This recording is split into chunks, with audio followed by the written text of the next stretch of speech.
Hoje no programa Abrindo a Gaiola, o nosso tema será: em que Deus você acredita? Queremos começar a conversar com você sobre esse conceito de Deus. E aí, Ururaí? Porque isso vai ser vital para a sua felicidade. E como o propósito do Abrindo a Gaiola é contribuir para que você quebre, ou melhor, abra algumas gaiolas de crenças mentais limitantes e depois quebre, o programa vai contribuir para a sua felicidade, o tema específico de hoje. Por quê? Quanto mais liberdade, mais felicidade. E liberdade vem das suas crenças mentais. Então, Márcia, esse é um tema tão importante, aliás, mais do que importante, ele é vital, que é o primeiro questionamento que Kardec coloca em O Livro dos Espíritos. Porque dali já começa um divisor de águas. Ou você acredita no Deus bíblico, ou você não acredita no Deus bíblico. Por exemplo, quando alguém me pergunta, isso é o Ururaí que está falando, hein? Por favor. Quando alguém me pergunta qual a sua filosofia, a sua religião, se acredita em Deus, como que é? O que é que o Ururaí, o que é que eu falo? Eu costumo dizer o seguinte, que eu sou deísta, ateu bíblico, espiritualista, espírita laico e progressista. Por quê? Por que eu sou deísta? Porque sim, tenho uma crença em Deus. Ateu bíblico não é o Deus da Bíblia. Aliás, está lá no questionamento número 1. Terceiro, espiritualista, que eu não sou materialista, porque uma pessoa pode acreditar em Deus, mas ser materialista, E assim como também ser materialista, ser espiritualista e não acreditar em Deus. Os budistas não acreditam em Deus, por exemplo, Espírita laico, porque a minha visão é a visão de Kardec. A visão de Kardec é que o Espiritismo é uma ciência que trata da natureza, origem e destino do espírito, bem como a sua relação com o mundo corporal. E progressista, está lá no capítulo 18 do livro A Gênese, onde Kardec diz que o espírita e a pessoa progressista são coincidentes em termos de ideias e de mentalidade. Mas o que é que importa aqui para você? Você desconstruir o Deus bíblico, que é todo o esforço de Kardec a partir do questionamento número 1. Por quê? Porque senão você vai estar sofrendo desnecessariamente. Quer dizer, você já tem a informação, mas não provocou ainda a sua transformação. Desde o nosso nascimento, nós somos formatados dentro de algumas crenças que já são aceitas popularmente. Então essas crenças são sociais, essas crenças são dentro da família, e uma das crenças com as quais a gente foi formatado é a ideia de que Deus é alguém, Deus é humano. E o propósito nosso aqui, a nossa missão é contribuir para a sua felicidade. E como o Ururaí disse, a alma da felicidade é a liberdade. E a liberdade mais importante que nós temos, segundo o Livro dos Espíritos, é a liberdade de pensar. Está lá na questão 833 do Livro dos Espíritos. A liberdade absoluta é a liberdade do pensamento. O pensamento, a forma como você pensa, vai gerar a sua mentalidade. Então, se você pensa num Deus humano, você vai ter uma mentalidade de lidar com esse Deus de forma humana. E aí tudo aquilo que tem de ruim, aquilo que tem de defeito no ser humano, você vai jogar para a figura de Deus, E aí limita, Por quê? É simples, nós estamos no momento, aliás, esse momento de transição que nós estamos vivendo, estamos apenas começando, Nós estamos numa fase de final de provas e expiações, mas ainda vai longe, e de início do momento de transição ainda vai longe, para chegar lá na frente bem lá na frente no mundo de regeneração. Mas já começa, a semente já começa. E não é um decreto que transforma a Terra, é a somatória da mentalidade dos espíritos que moram aqui na Terra, é que vão transformando o planeta Terra em provas e expiações para regeneração. E se você tem a liberdade de pensar, esse é o propósito. Quer dizer, comece a refletir sobre isso que nós estamos colocando aqui, que na verdade é apenas uma reprodução, estamos sendo apenas intermediários da ideia dos espíritos que informaram a Kardec sobre Deus. Então é necessário que você desconstrua esse conceito do Deus bíblico, porque senão você fica com essa coisa, se Deus quiser, graças a Deus. E não é assim que funciona. Deus não quis, né? Não aconteceu porque Deus não quis. Não é assim que funciona. Aliás, eu convido a você sobre essa história do graças a Deus. Vai lá na introdução do Evangelho. Que tem o resumo da doutrina de Sócrates e Platão, onde Kardec, não me lembro o item, tem 12, 13 por ali, Kardec coloca de onde surgiu essa doutrina da graça. Foi Sócrates que criou isso, porque ele não entendia, porque algumas pessoas já nasciam com uma vida melhor e outras nasciam com uma vida pior. Enfim, é você o protagonista da sua felicidade. Não é Deus, porque aí Deus seria injusto, né, Márcia? Se Deus privilegiasse alguns em detrimento de outros, Deus seria injusto. Por que graças a Deus? Por que Deus favoreceu você e não favoreceu ao outro? Então, as leis naturais, que representam a manifestação de Deus junto a todos nós, todos os seres da natureza, todo o universo, estão disponíveis para todas as pessoas. Então você tem a liberdade de pensar. Essa liberdade de pensar faz com que você crie uma mentalidade, e é essa mentalidade que você tem que é formada pelo sistema de crenças mentais. Quando nós falamos em crenças mentais, estamos falando daquilo que você acredita e que está dentro da sua mente. Essas crenças mentais, elas podem ser limitantes ou podem ser libertadoras, possibilitadoras. E é aí que você vai colocar o conceito de Deus. Porque se você tem um conceito de Deus não humano, você vai para as crenças mentais possibilitadoras. Se você tem uma crença em Deus como sendo um Deus humano, irado, punitivo, machista, perseguidor, aí você vai ficar com a crença mental limitante de um Deus que se altera e que vai completamente contra as qualidades de Deus. Né? Temer a Deus, né? Olha que coisa absurda. O que precisa ficar também bem definido, que quando falamos de crenças mentais, não estamos falando apenas de crenças religiosas. Crenças religiosas. Qualquer tipo de crença mental. Vamos supor que você tenha a crença mental de que dinheiro é sujo. É uma crença mental. Isso vai limitar a sua prosperidade. Se você tem uma crença mental de que todo casamento é horrível, isso vai limitar a tua felicidade no relacionamento.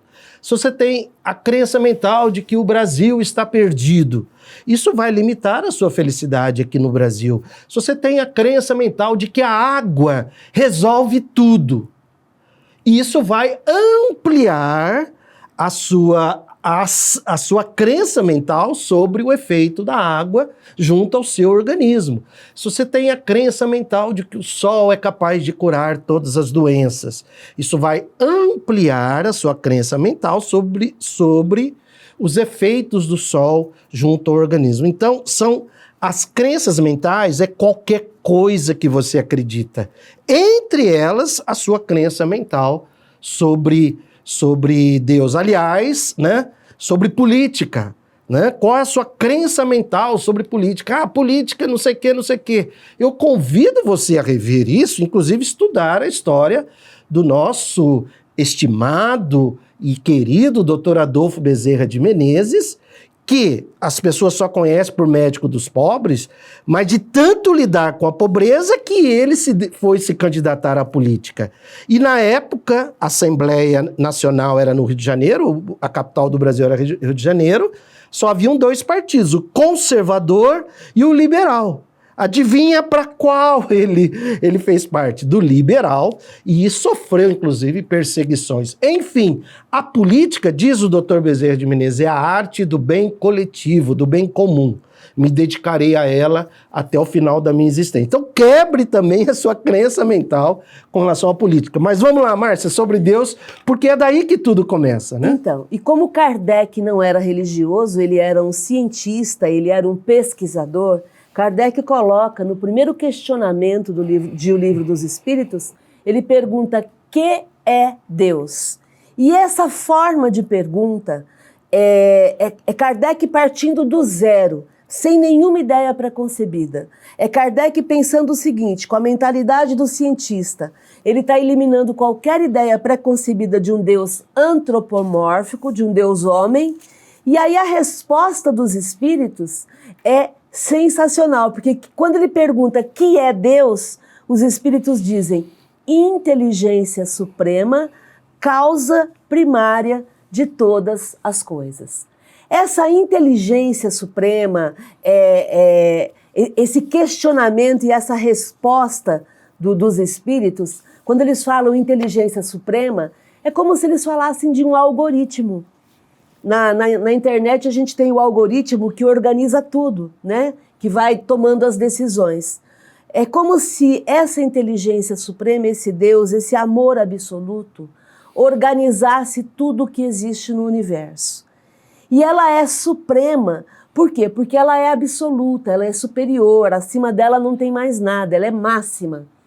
E esse conceito, trazendo a causa primária, é o que vai explicar para mim e para você que é o princípio de tudo. Então, é desse Deus que Kardec está falando.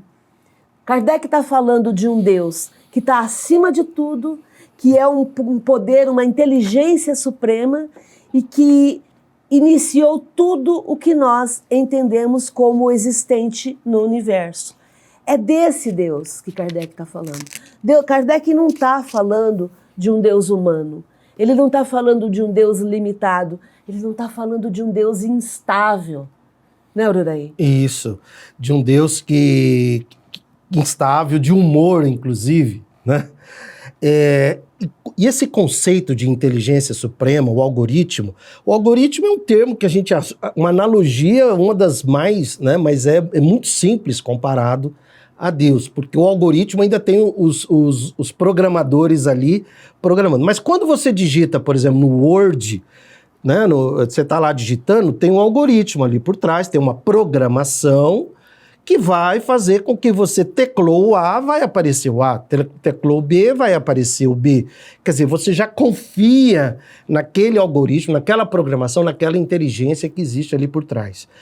Deus é inteligência suprema. Márcia, isso é reveladora, essa informação. Ela é revolucionária.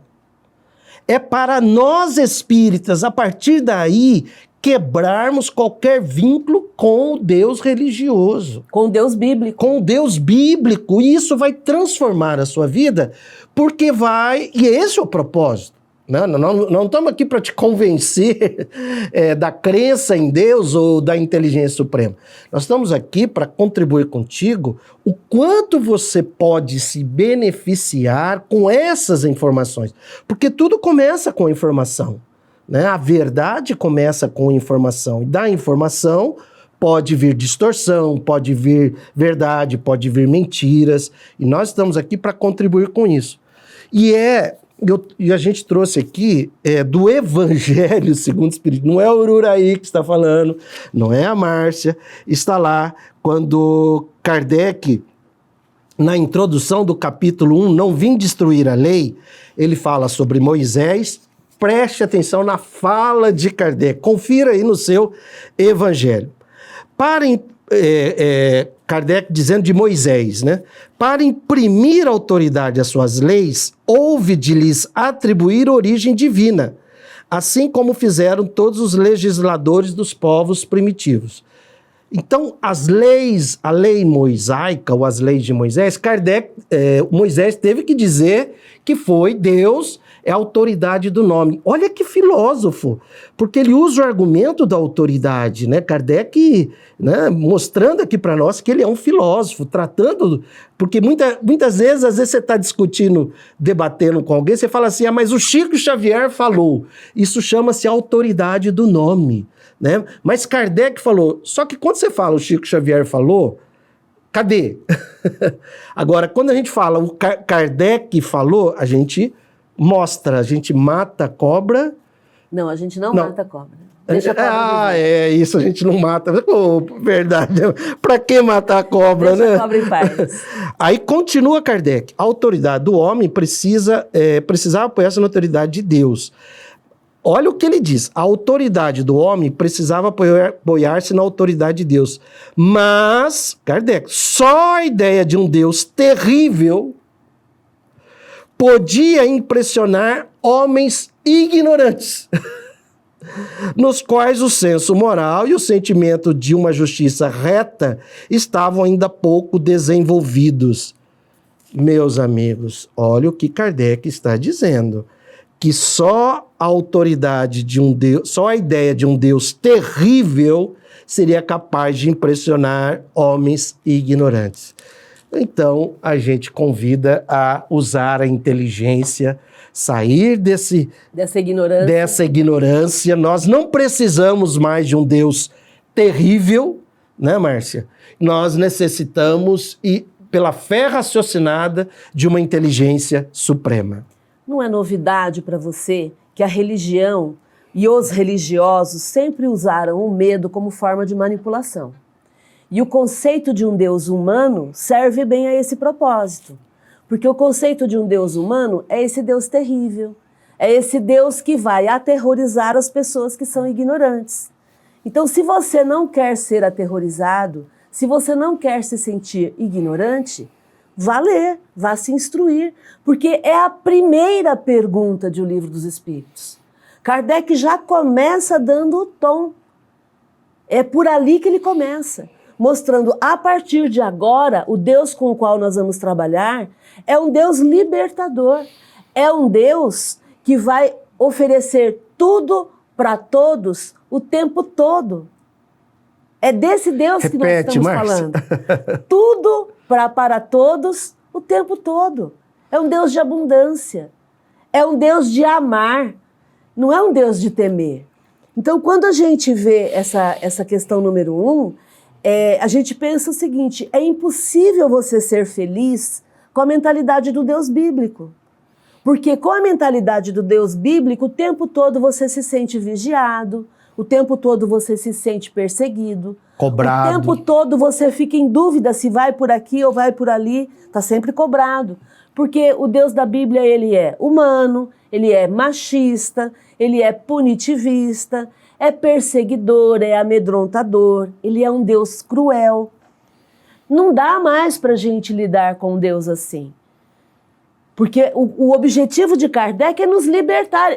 Kardec está nos quebrando a gaiola, ele não tá abrindo a gaiola, ele está quebrando a gaiola. Aliás, é a primeira grande gaiola que ele abre. Exatamente. Né? No primeiro questionamento, quando ele questiona que é Deus, né? Sim. Que é Deus. E lembrando o seguinte, que quem vai dando as informações para ele são os espíritos felizes, espíritos superiores, espíritos na condição de perfeitos, de bons espíritos para cima, bons espíritos e espíritos perfeitos que vão passando a informação. Aqui, Márcia, é importante a gente lembrar que toda religião tem como base um livro. Né? Então, o muçulmano tem lá o Torá, né? Tem aquele que tem o Corão, o Alcorão, o cristianismo, os evangélicos, os católicos usam a Bíblia. Usam a Bíblia. O Espiritismo não tem como base o Livro dos Espíritos. Eles têm como base as informações que os Espíritos nos trouxeram. Então, por isso que não é religião. Que não tem como, não pegou-se um livro pronto já e falou, olha, esse livro é sagrado. Por isso que a Bíblia não é sagrada, gente, não é possível. Olha, lembra que Kardec falou, né? Um Deus terrível. Só uma informaçãozinha básica. Deixa eu só explicar essa questão, por que a Bíblia não é sagrada.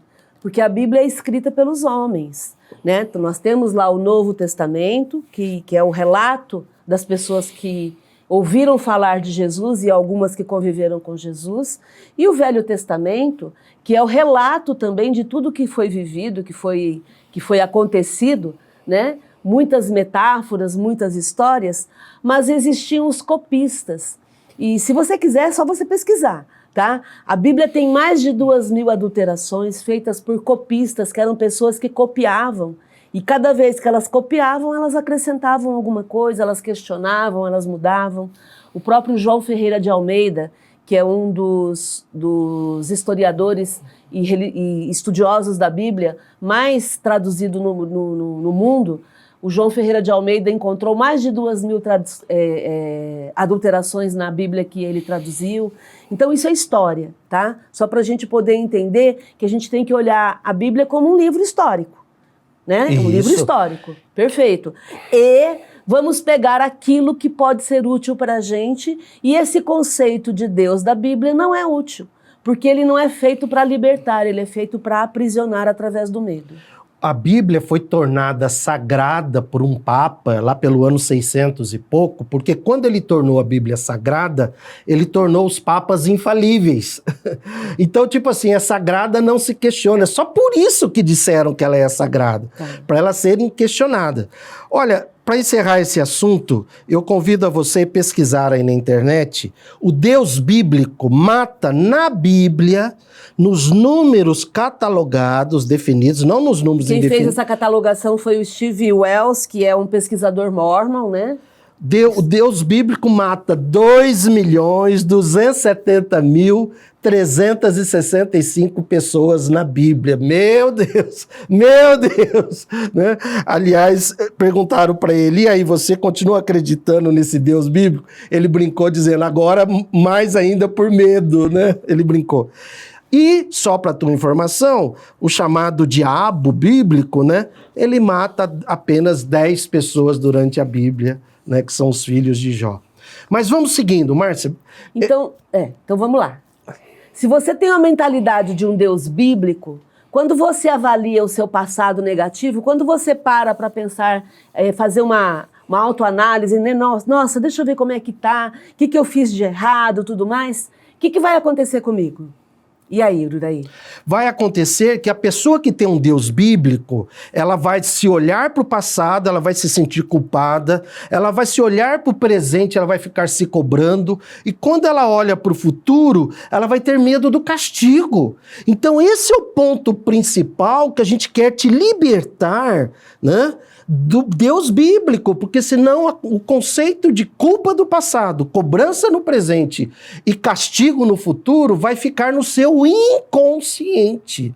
E é você que vai quebrar isso. Lembra? Pensamento, mente aberta, para quebrar as crenças mentais limitantes e acionar as libertadoras. E muitos transtornos mentais surgem exatamente desse medo. Podem surgir desse medo, essa crença no Deus bíblico que vai perseguir um perseguidor, o temor a Deus, tudo isso vai fazer com que a pessoa se limite, tá? Agora, algumas pessoas podem falar assim, tá, mas me prova que esse Deus existe. Vocês estão falando aí tudo isso, mas me prove que esse Deus existe. Nós não estamos aqui para te provar nada, não é essa a ideia. A ideia do programa Abrindo a Gaiola é para que a gente entenda que quando nós estamos olhando ao nosso redor, a gente perceba que tudo tem uma causa. Tudo que existe aqui tem um princípio.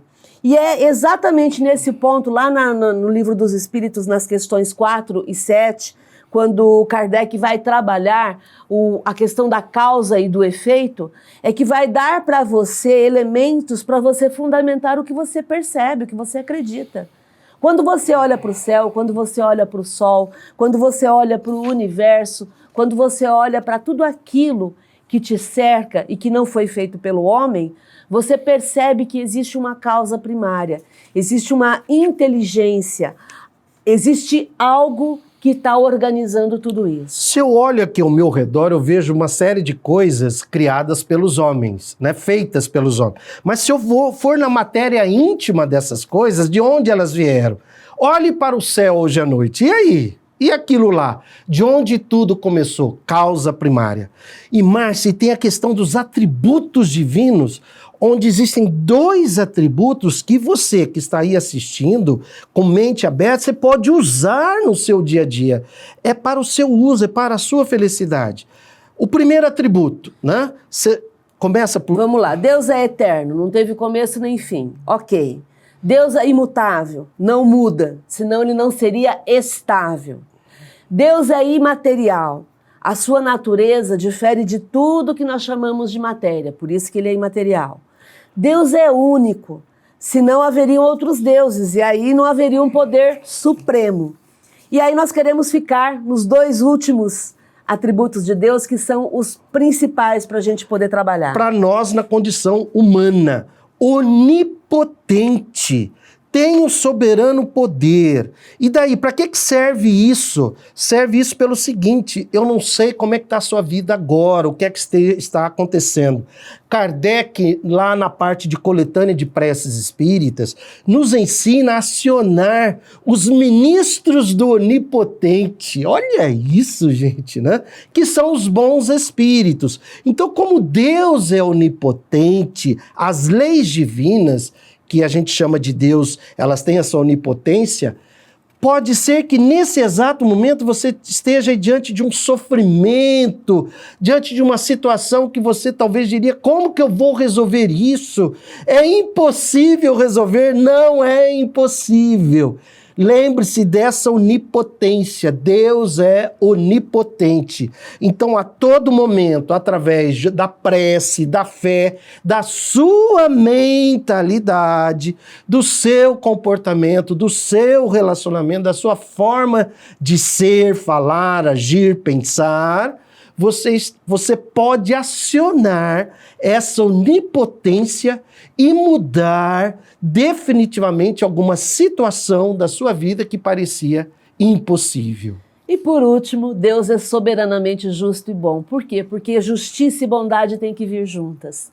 Não dá para ser só justo, porque pode ser cruel, e não pode ser só bom, porque senão não vai ser justo. Então por isso é que vem juntos.